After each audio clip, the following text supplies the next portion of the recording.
السلام علیکم۔ ورلڈ انفالوجی کے ساتھ میں ہوں سردار احمد۔ ناظرین، آج کا ہمارا ٹاپک ہے سکندر اعظم کے وارث۔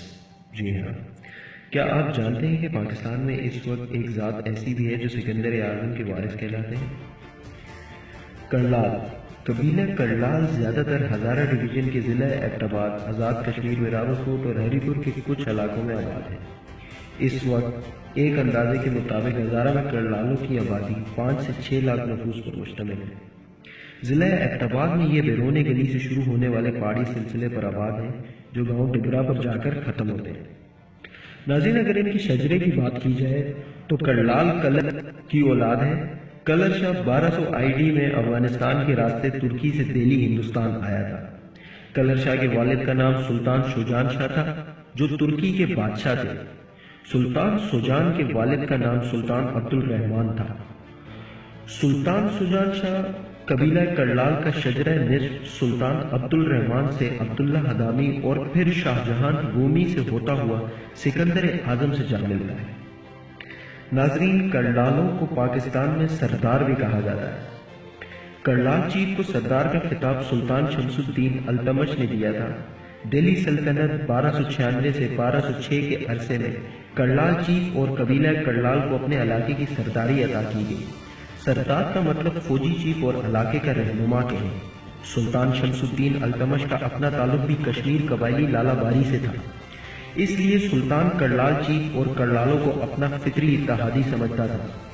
کرلالوں نے اس انتہائی دشوار گزار اور پر اشور علاقے کے تمام قبائل کو بہت عمدگی سے نہ صرف زیر کیا بلکہ تمام علاقے پر مکمل کنٹرول کر کے پورے ریجن کی وفاداریوں کو سلطنت دہلی کی طرف موڑ دیا۔ ناظرین، اگر ان کے تاریخی پس منظر کی بات کی جائے تو حکومت برطانیہ کے گزٹ واجب الظہر 1847 کے مطابق قبیلہ کرلال ہزارہ کا واحد قبیلہ ہے جس نے اپنی پوری تاریخ میں اپنی علاقائی اور قبائلی آزادی کو برقرار رکھا اور ہر آنے والی جرح کے مقابلے میں اپنا بھرپور دفاع کیا۔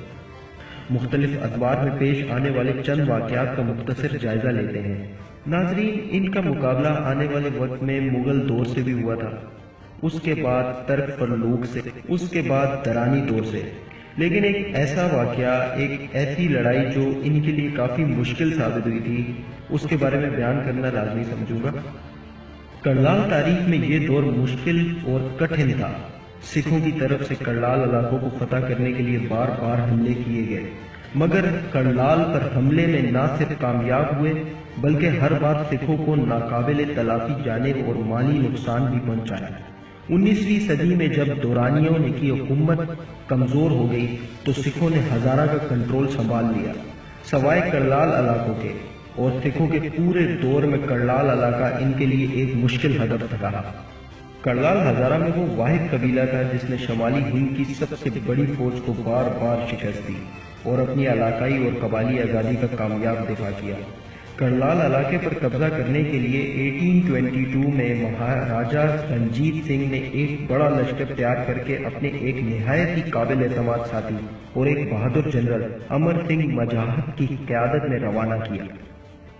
کرلالوں نے سردار حسن علی خان کی قیادت میں اس لشکر کا مقابلہ کیا اور اپنے سے کئی گنا زیادہ اور طاقتور فوج کو شرمناک شکست سے دوچار کیا۔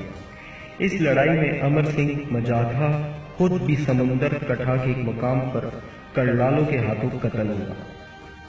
لیف گریفن اس جنگ کا احوال لکھتے ہوئے لکھتا ہے کہ سکھوں کی ایک بڑی اور طاقتور فوج کی وجہ سے سردار حسن علی خان کے ساتھی براہ راست اس کا مقابلہ کرنے سے گریزاں تھے، مگر اس کے باوجود وہ بار بار اپنی پوزیشن تبدیل کرنے اور چھاپا مار کارروائیاں کرنے میں کامیاب ہو جاتے ہیں، اور اسی طرح ایک چھاپا مار حملے میں سمندر کٹھا کے مقام پر مشہور سکھ جنرل امر سنگھ مجاہدہ کو بھی قتل کیا۔